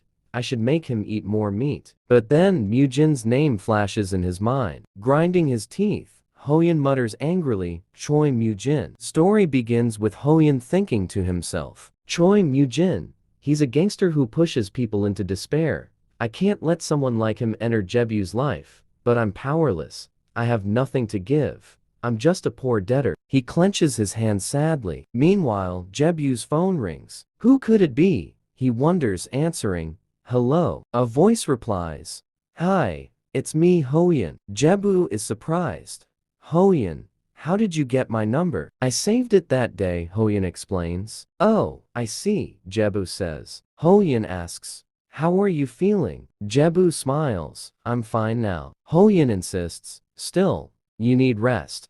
Tonight, let's eat rice porridge. Rice porridge, Jebu repeats. Hoyin nods. I'm good at making it. Soon, the front door opens. Hoyin arrives, smiling. Jebu stands. You're back early. Thought you'd come late tonight. I took the day off from one of my jobs, Hoyin explains. You offered to make porridge, right? Yes, Hoyin says. And I know you haven't eaten yet. You're right, Jebu admits. The kids already ate. Then let me cook. Hoyin prepares porridge carefully, chopping vegetables. This must be good, easy to digest, he thinks, sprinkling a little salt. The porridge is ready. Jebu tastes it. Wow, this looks great. He eats, smiling. It's exactly what I needed. It's a little plain, he thinks, but perfect for my stomach. Hoyin beams. I'm glad you like it. Jebu replies warmly. I don't just like it, I love it. Then Jebu says, by the way, I have good news. I'm starting work. Hoyin is shocked. Work? But you said you had plenty of money. Jebu scratches his head. Yes, but I'm an adult now. Can't stay lazy forever. Hoyin frowns. That's true. But what kind of work? Jebu sweats nervously. What should I say? He imagines. A crazy man told me if I worked at his house, he'd cut Hojin's debt in half. I couldn't refuse, so I agreed. Out loud, he stammers, at the supermarket. I'll carry boxes and stock shelves. Hoyin asks, is it El Mart? Yes. Jebu nods quickly, relieved. He believed me. When do you start? Hoyin asks. Tomorrow, Jebu replies. What time? Jebu thinks. He's asking because he worries about his brothers. He says firmly, don't worry about their meals. I've prepared plenty of side dishes. The fridge is full. Hoyin sighs. It's not about food. I'm just worried. Worried about what? Jebu asks. Hoyin looks at him seriously. Have you ever worked before? Jebu hesitates.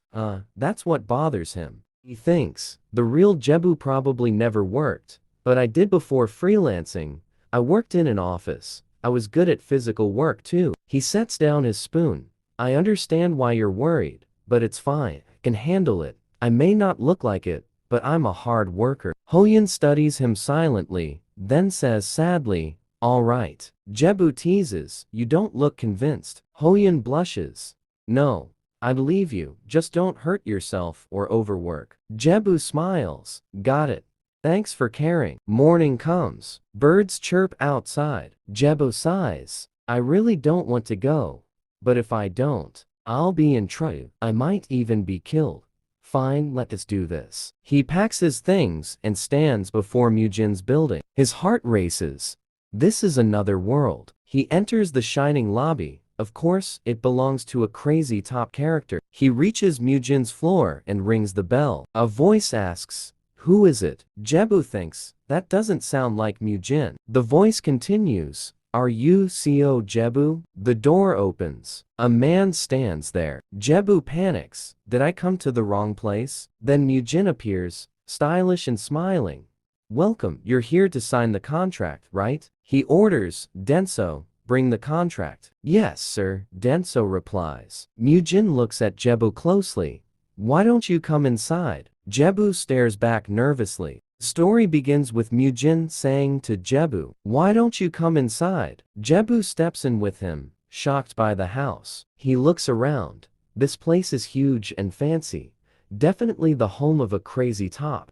But strangely, it feels empty, like no one really lives here. He remembers a friend from his past life whose house felt the same. That friend had placed a teddy bear in the room to make it feel homely. Jebu thinks hard. What was his name? We were close.